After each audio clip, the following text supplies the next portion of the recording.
Good morning and welcome to a new weekly reading vlog. It is Tuesday the 8th of October 2020. Did I say Tuesday? It's Thursday. Maybe I did say Thursday. My mind's all over the place. And just wanted to come on this morning and tell you what I am reading in case you didn't see last week's vlog.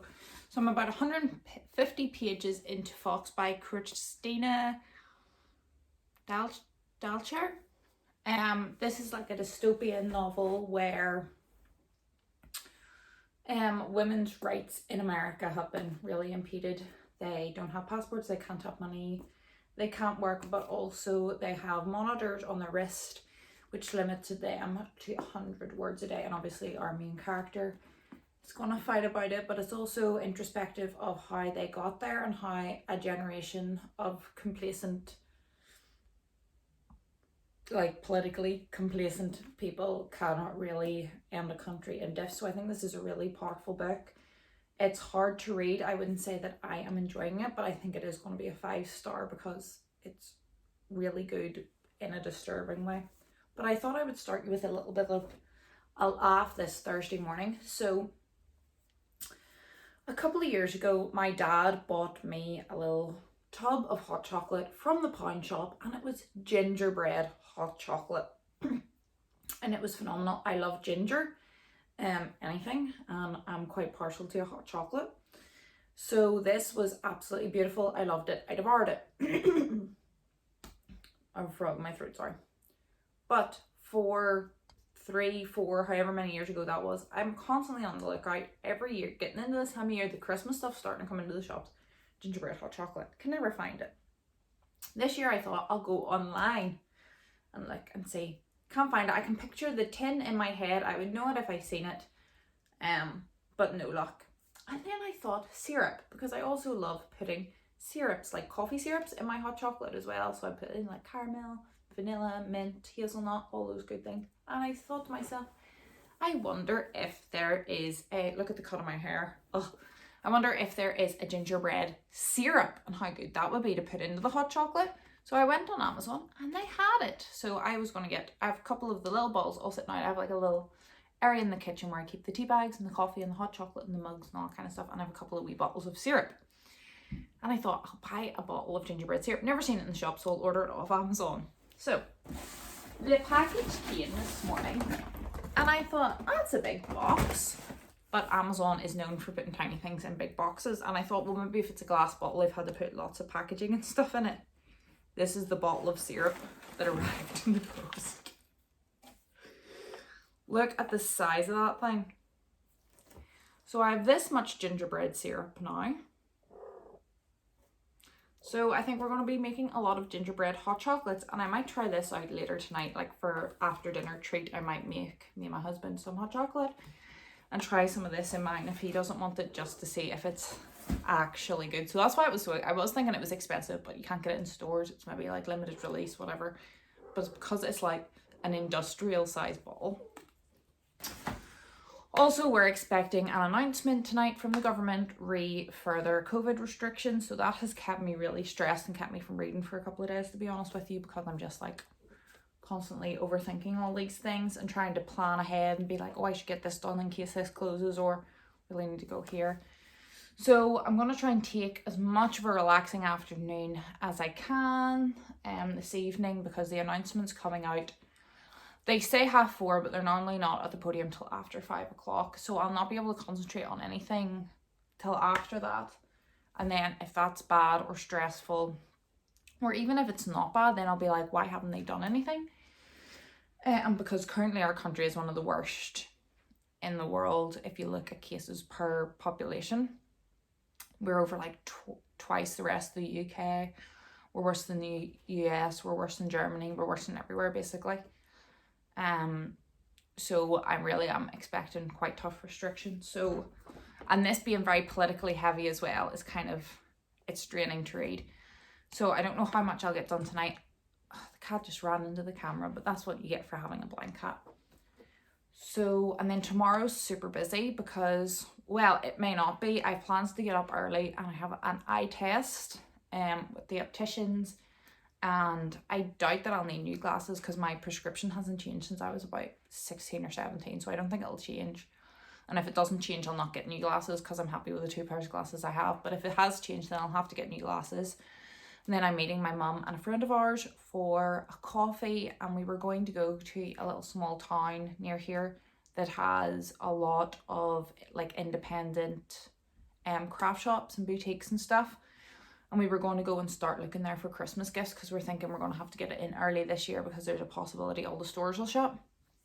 So we were going to have a coffee and then go and have a look in some of the little independent craft stores just for a little look around, a little afternoon out, and to see if we could maybe start getting stuff organised for Christmas, because that might be a nightmare.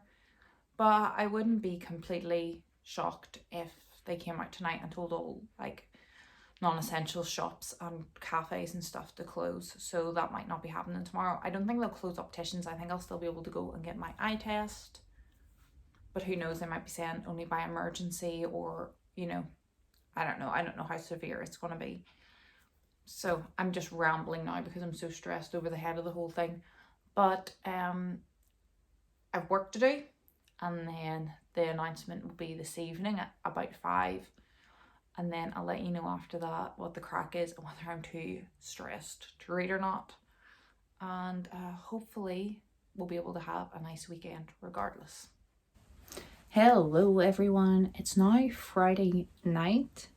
I don't think I updated you last night. There was no extra restrictions brought in, which is kind of mind-boggling.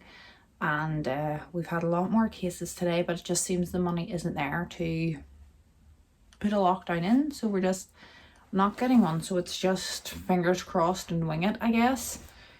So I was able to go and get my eye test today. Went fine. My eyes have changed slightly, but I can still wear my old glasses. There's nothing wrong with them. But I did order a new pair, so they should be in next week, which hopefully will be in next week's vlog. I was able to meet up with my friend. We went for coffee, had lunch, and did a little bit of shopping, and I bought far too much, but that's what happens. But I did buy 3 books, so I thought I would show you those. I got Melmoth by Sarah Percy, who wrote The Essex Serpent, which I have upstairs and haven't read yet, but still sounds so good. These are all hardcovers, and these were in the pound shop for £1. And it seems to be about a woman who has made a really bad decision in her life. And Melmoth is this fictional character that comes to everyone who's made a bad decision, and they can either like follow her or live with what they've done type thing. And she finds a manuscript telling her all about Melmoth, like a kind of like an ancient fairy tale type thing. But as she reads it, she starts to like realize that Melmoth's coming for her, and she has to make a decision. Apparently it's a real gripper, it's a real page turner. The cover is beautiful. I also got The Nix by Nathan Hill, and they're all real beautiful books. This is about a guy who's a stalled writer, board teacher at a local college, obsessive player of online video games. He hasn't seen his mother in a while because she abandoned the family when he was little, but now she's suddenly reappeared and she's committed an absurdly politically motivated crime.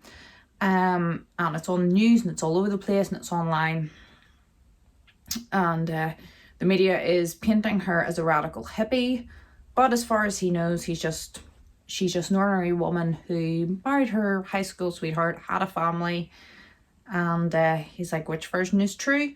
2 things are certain: she's facing serious charges and she needs Samuel's help. So I'm guessing it's set in the time of Nixon, but we will see. And then the last one just sounded like an absolute laugh riot to me. So if you watch the channel or know me, I have like my favourite book of all time is tied between 3 books, and that is Miss Frisbee and the Rats of Nim, The Hound of the Baskervilles, and Pride and Prejudice. And I found a book by P.D. James called Death Comes to Pemberley. Sounds so fun. So it seems, it's not very clear. So it's set 6 years after the book, and Darcy and Elizabeth are having a party or a gathering of some sort, and Jane and Bingley and Lydia and Wickham and everybody's invited, and they're preparing to retire for the night when I guess something happens. It's maybe Wickham that has been murdered, going by the blurb.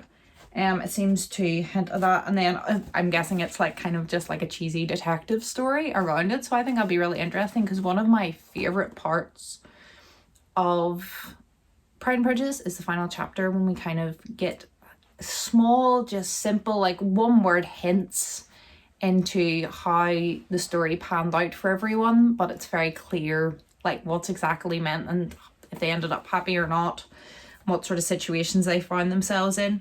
And that I really love that part of the book. And obviously this is not canon, it's not in any way, I'm not expecting it to be high class literature, but I think it'll just be fun to visit the characters and kind of get just a bit of cheesy fun detective story. So I think that'll be really good as well. So 3 books for £3 out of the pound shop. Couldn't beat it with a big stick. So now we're home. We're thinking dinner, possibly burgers. Pete's really in the mood to read, but I'm really in the mood to light the fire, put on a Halloween Town movie, eat a burger, and carve a pumpkin. So we'll see if that happens or not. I did buy a pumpkin today for us to carve. We're expecting, things never go to plan in this house, but we're expecting to get up early in the morning and go for a hike. So fingers crossed the weather's good for that. And then go and see my family. And then Sunday's normal Pete's family for his father's birthday this week. And his sister who lives in England, is coming over for the weekend, so we'll get to see her too. And that's the kind of the weekend plans. I'm not sure how much I'll be checking in. I'm not sure how much reading I'll get done, but if there's anything worthy of showing a clip of, you'll be seeing it now.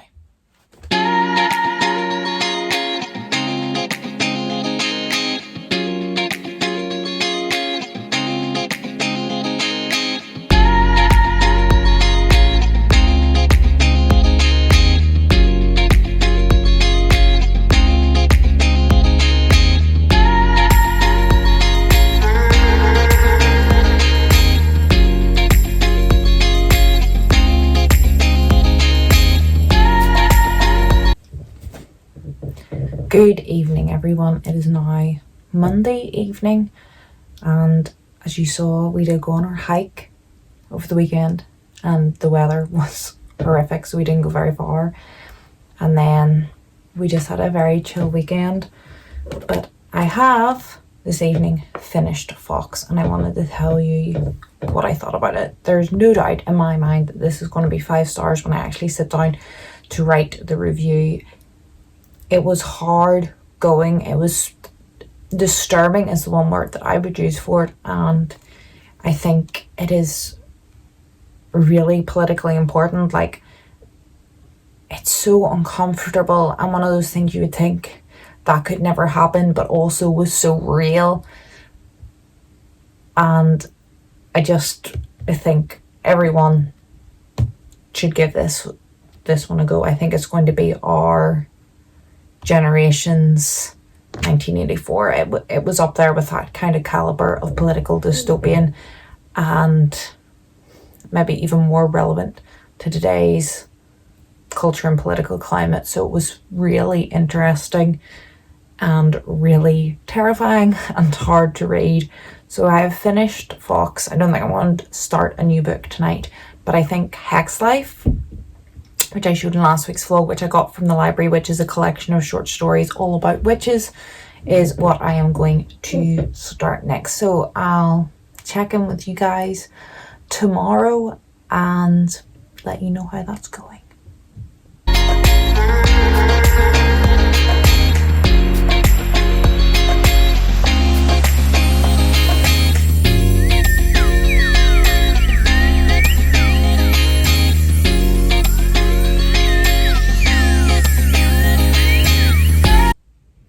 Good morning. It is Tuesday morning, and last night I did manage to start Hex Life, which is a collection of short stories about witches. I have read the first 2 stories. Super fun. Really enjoyed them. The first one was, I'll get you the name, and the author. The first one was An Investigation to a Burning by Cat Howard, and that was quite a short one. It was only about 10 pages, and that was fun. And then the last one I read was Widow's Walk by Angela Slatter, and that was a bit longer. That was closer to 40 pages, and it was really good. I really enjoyed that, and they definitely are more kind of like fun and playful than like horror-y. So far that's the case anyway. I was going to go on a walk this morning, but it looks as if we're stuck in the house, and not because of COVID restrictions, but I don't really want to go outside because there is a stabber on the loose in my area. There was 4 attacks on women last night, and not late at night, like at dinner time, like 6 p.m. onwards. 4 women were stabbed, all within like a mile and a half of here. The police have not caught this man. He's still on the loose, and I really don't want to go out on my own, so I'm not going anywhere today. I'm staying here. I have to go to work later on, but I just literally drive, get out of the car, get back in. I'll not stop at a shop or anything. I'll literally just go quick and get back. And I'm not sure if I told you last night, but I started working for a new client last night, and they live in like the biggest home I've ever seen. Absolute mansion. I'm still blown away by it. Their house was gorgeous, and it was huge. But tonight, where I'm going isn't too far, and I'll just go literally park right outside their house, run in, run out, and come straight home. And hopefully this guy will be caught sooner rather than later.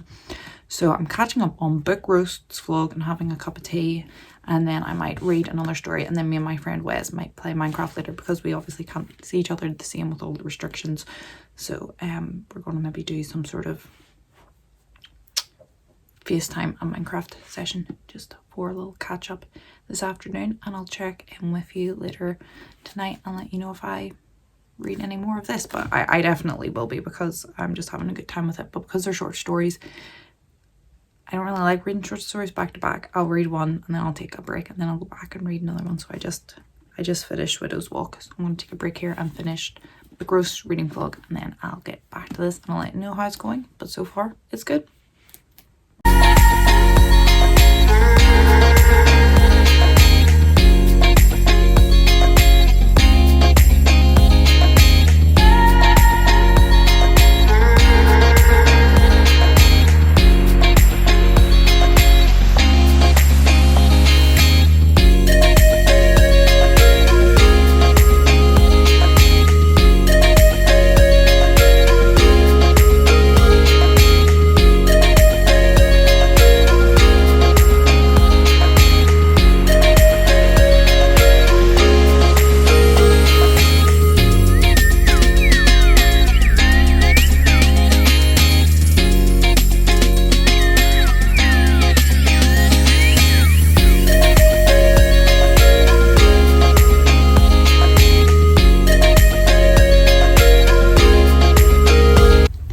Good morning everyone, and welcome to Wednesday.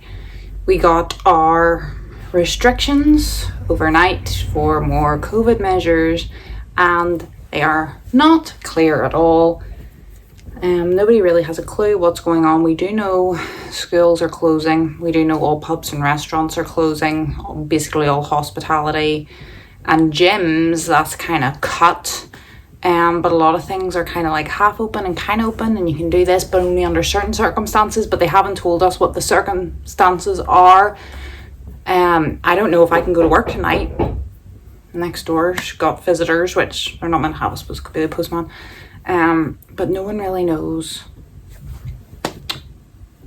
what is happening, so I'm kind of stuck. I made myself a hot chocolate with the gingerbread stuff that I showed you, was it this week or last week? In the vlog, that gingerbread syrup is beautiful. And I'm going to continue on with Hex Life, which I read some more of last night, and I'm about 120-ish pages in, and some of the stories have been really good. I'm really enjoying them. One of them was a bit bizarre and weird and not really witchy at all, and then the other one was just like the most typical witch story that you could possibly have. So it was just kind of like meh. There was nothing special about it, and then all the others have been really good. I'm really enjoying it. It's quite slow going, but I've just been really distracted and phasing out and then having to come back to it. So I'm going to snuggle up now beside the fire with my hot chocolate and the cat, and try and put all of this nonsense out of my mind, and just wait for this to clear up.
Welcome to Wednesday evening. I just realised that this is the day to switch out the vlog, and I never kind of gave a proper ending. So not much reading was done today because we were cooking and baking our stress away, weren't we? And we made chocolate muffins and a big pot of stew, and we were able to go to work. The restrictions don't come into Friday, but I still don't know that we'll be able to go to work from Friday onwards. So we'll have to wait and see for that one. But I got a wee bit further into Hex Life. I got to Danger, 165 pages. Let me quickly tote up how many stories that is.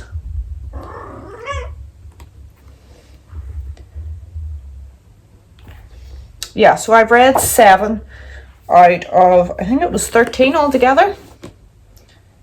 18. So I've read 7, but I'm almost halfway, so there must be some shorter ones in the back. But again, like most short stories collection, a couple were meh, most of them were good, and a couple were kind of standouts. But I'll wait until next week's vlog when I'm finished this, and I'll give you kind of an overview of which ones were my favourite, because I obviously don't know that if I'm only halfway through. But enjoying this so far. Really atmospheric, really spooky, good for Halloween, but not like super dark horror kind of witchy, more just like fun vibes kind of witchy. Some of them have been a bit more darker, but in general not too bad. So I'm going to take this to bed with a cup of tea and start the new vlog tomorrow. So I'll see you then.